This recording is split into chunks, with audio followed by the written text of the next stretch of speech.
Resumen de la Biblia del libro Mateo, parte número 4. Milagros y enseñanzas del reino. Capítulo 8 al 10.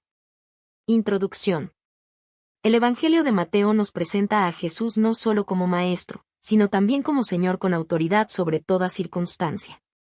En los capítulos 8 al 10 somos testigos de un despliegue de su poder y de la revelación del reino de Dios en acción. Aquí no encontramos teorías abstractas, sino hechos concretos. El ciego ve, el paralítico camina, el leproso es sanado, el mar embravecido obedece, y los demonios huyen ante su presencia.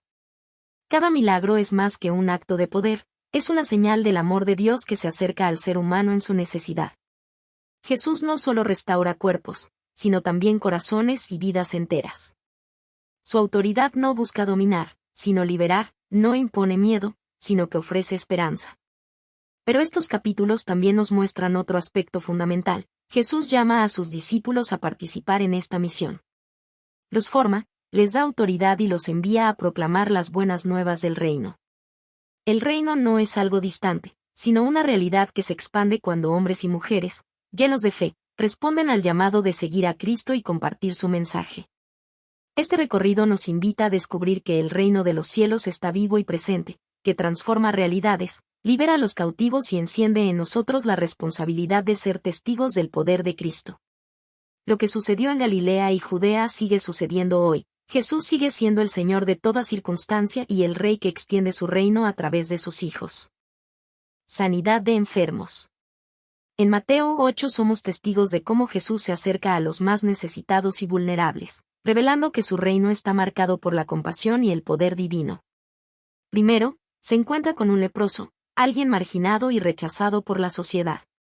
Con un gesto que desafía las barreras culturales y religiosas, Jesús extiende su mano y lo toca, declarando, «Quiero, sé limpio». En ese instante, la lepra desaparece, y el hombre no solo recupera la salud, sino también su dignidad. Este milagro nos recuerda que no hay impureza tan grande que el amor de Cristo no pueda limpiar. Luego, aparece el centurión romano, un extranjero y hombre de autoridad militar. Con humildad, reconoce el poder de la palabra de Jesús y pide la sanidad de su siervo. Jesús se maravilla de su fe y declara que muchos vendrán de Oriente y Occidente para sentarse en el reino de los cielos. La fe del centurión anticipa el alcance universal del Evangelio, la salvación no tiene fronteras. Más tarde, Jesús entra en la casa de Pedro y sana a su suegra, quien estaba postrada con fiebre. Con una simple acción, la toma de la mano, y la mujer se levanta fortalecida y comienza a servir. La sanidad de esta mujer muestra que la restauración de Cristo no solo devuelve la salud física, sino que impulsa el servicio y la gratitud. Esa misma tarde, muchos enfermos y endemoniados fueron llevados a Jesús. Con una sola palabra, expulsaba a los espíritus y devolvía la vida a los cuerpos desgastados. De esta manera se cumplía lo anunciado por el profeta Isaías. Él mismo tomó nuestras enfermedades y llevó nuestras dolencias. Cada sanidad de Jesús era más que un acto milagroso, era un anticipo del reino de Dios, donde no habrá dolor ni llanto. Era un recordatorio de que la misericordia de Dios se hace presente en medio de la fragilidad humana y de que su poder sigue vigente para restaurar lo que está roto. Hoy, al meditar en estos milagros, somos llamados a confiar en que Cristo sigue siendo nuestro sanador, no solo del cuerpo, sino también del alma. En él encontramos esperanza, consuelo y una vida renovada. Control sobre la naturaleza. En el mar de Galilea, una noche que parecía común se convirtió en una lección eterna para los discípulos de Jesús. Mientras navegaban con él, se levantó de repente una tormenta violenta, el viento azotaba las velas, las olas golpeaban contra la barca, y el agua comenzaba a inundar el interior. El miedo se apoderó de los hombres, incluso de aquellos pescadores experimentados que conocían bien las aguas. Aterrados, acudieron a Jesús, quien dormía en la barca. Sus voces reflejaban desesperación, «Señor, sálvanos, que perecemos». La respuesta de Jesús fue tan sorprendente como su calma. Primero reprendió su poca fe, y luego, con una simple orden, habló al viento y al mar. Al instante, el rugido cesó, las olas se aquietaron y sobrevino una gran calma. El asombro llenó los corazones de los discípulos, quienes murmuraban entre sí, «¿Qué hombre es este, que aun los vientos y el mar le obedecen?». En ese momento comprendieron que estaban ante alguien que no solo tenía poder sobre la enfermedad y los espíritus, sino también sobre la creación misma. Este milagro no fue solo un acto de autoridad sobre la naturaleza, sino también una enseñanza espiritual. Jesús mostró que, así como Él calma las aguas del mar, también tiene el poder de traer paz a los corazones agitados por el miedo, la duda y la ansiedad. Las tormentas de la vida pueden parecer incontrolables, pero con Cristo en la barca, nunca estamos a la deriva. Cada ola que se detuvo aquella noche se convirtió en un recordatorio de que la autoridad de Jesús no tiene límites. Él es el Señor del universo, el Creador hecho hombre, aquel en quien habita la plenitud del poder divino. Hoy, este relato nos invita a confiar en que no importa cuán feroces sean las tempestades que enfrentemos, pérdidas, pruebas o incertidumbres, Jesús sigue teniendo el poder de decir, calla, enmudece. Y su palabra es suficiente para traer calma y esperanza a quienes creen en Él. Expulsión de demonios. En la región de Gadara, un lugar marcado por la oscuridad y el miedo, Jesús se encontró con dos hombres atormentados por espíritus malignos. Ellos vivían entre sepulcros, aislados de la sociedad, rechazados por todos y encadenados por una fuerza invisible que los destruía desde dentro. Su violencia era tal que nadie se atrevía a pasar por aquel camino. Pero cuando se encontraron con Jesús, algo extraordinario sucedió. Los demonios, que dominaban la vida de aquellos hombres, reconocieron de inmediato quién estaba delante de ellos. No pudieron resistir la presencia del Hijo de Dios. Con voces temblorosas suplicaron que no los enviara al tormento antes de tiempo, pidiendo permiso incluso para entrar en una piara de cerdo cercana.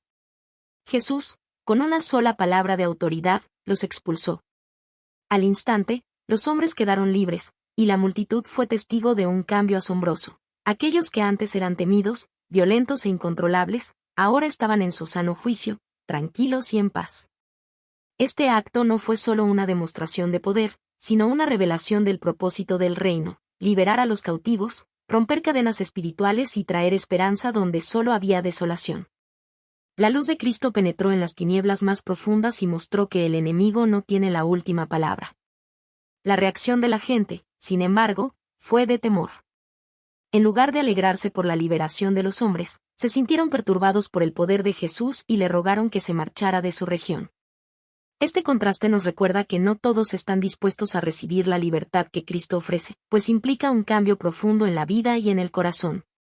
Para los hombres liberados, en cambio, ese día fue el comienzo de una nueva historia. Conocieron la verdadera paz, la paz que solo el Señor puede dar. Así, Jesús revelaba que había venido a destruir las obras del diablo, a rescatar a los oprimidos y a mostrar que ninguna fuerza de las tinieblas puede resistir al poder de su palabra. Hoy, este relato sigue anunciando esperanza. No importa cuán grandes sean las cadenas espirituales que alguien enfrente, Cristo tiene autoridad para romperlas. Donde Él llega, llega libertad. Envío de los 12 apóstoles. En el capítulo 10 del Evangelio de Mateo, vemos un momento decisivo. Jesús llama a sus 12 discípulos por nombre, los que caminaron con Él. Aprendieron de su ejemplo y ahora serían enviados como representantes del reino. No iban solos ni en sus propias fuerzas. El Maestro les otorgó autoridad para sanar enfermedades, expulsar demonios y proclamar que el reino de los cielos se había acercado. Los envió de dos en dos, recordándoles que la misión del reino es comunitaria, no individualista. Ellos debían depender por completo de la providencia de Dios, llevando lo mínimo en el camino, confiando en que el Padre proveería por medio de la hospitalidad de aquellos que recibieran el mensaje. Así, su fe no estaría puesta en recursos materiales, sino en el cuidado divino. Jesús también fue claro, la misión no estaría libre de dificultades. Les advirtió que enfrentarían rechazo, oposición y persecución, incluso de parte de los más cercanos. Ser enviados significaba abrazar la cruz de la incomodidad y el riesgo, pero también confiar en la fidelidad de aquel que los enviaba. Y para darles seguridad, les prometió que no hablarían por sí mismos, sino que el Espíritu del Padre Celestial hablaría a través de ellos. El Maestro los animó a predicar con valentía, sin temor a los hombres, pues la verdad del reino debe proclamarse con firmeza y con amor. Les enseñó que el mensaje podía dividir, pero que la recompensa de seguirle sería mucho mayor que cualquier pérdida. Al mismo tiempo, les recordó la importancia de la compasión, sanar, levantar, servir, y llevar esperanza a los más necesitados. De esta manera, Jesús extendía su ministerio a través de sus discípulos, dándoles participación activa en la obra de salvación. El envío de los 12 es también una enseñanza para nosotros. El llamado a compartir las buenas noticias no es opcional, sino parte esencial de la vida del reino. Cada creyente es enviado, no en sus propias fuerzas, sino en el poder del Espíritu, para anunciar con palabras y acciones que el reino de Dios está cerca. Así, el envío de los 12 se convierte en un recordatorio eterno. Seguir a Jesús es escuchar su voz, recibir su autoridad y caminar con valentía hacia el mundo, sabiendo que nunca estamos solos. Conclusión. Los capítulos 8 al 10 del Evangelio de Mateo nos presentan un retrato vivo y majestuoso de Jesús, el Señor que sana al enfermo con compasión, que calma la tormenta con una sola palabra, que libera a los oprimidos por las tinieblas y que llama a sus discípulos a ser portadores de ese mismo poder y mensaje. Cada milagro es una ventana que nos deja ver el corazón de Dios, un Dios que no permanece distante, sino que se acerca al dolor humano para restaurar, levantar y dar esperanza. Las sanidades nos recuerdan que su misericordia alcanza nuestras debilidades. El control sobre la naturaleza nos asegura que no hay circunstancia fuera de su dominio. Y la expulsión de demonios proclama que la luz de Cristo siempre triunfa sobre las tinieblas. Pero este relato no termina en los milagros. Jesús forma a sus discípulos, les da autoridad y los envía al mundo. El reino de Dios no se limita a las palabras de Jesús ni a sus acciones, sino que se expande a través de aquellos que creen en Él y reciben su Espíritu. Ese envío no fue solo para los 12 del primer siglo, sino también para nosotros hoy, llamados a ser testigos vivos de su amor y de su poder transformador. Así, los capítulos 8 al 10 nos invitan a una fe que confía en medio de la tormenta, a una esperanza que espera sanidad y liberación, y a una misión que nos impulsa a llevar la luz de Cristo donde haya necesidad. Sigamos, entonces, confiando en su poder, caminando bajo su autoridad y anunciando con nuestras vidas que Jesús es el Rey que transforma, libera y abre el camino hacia el reino eterno. Un reino que ya está entre nosotros y que nunca tendrá fin.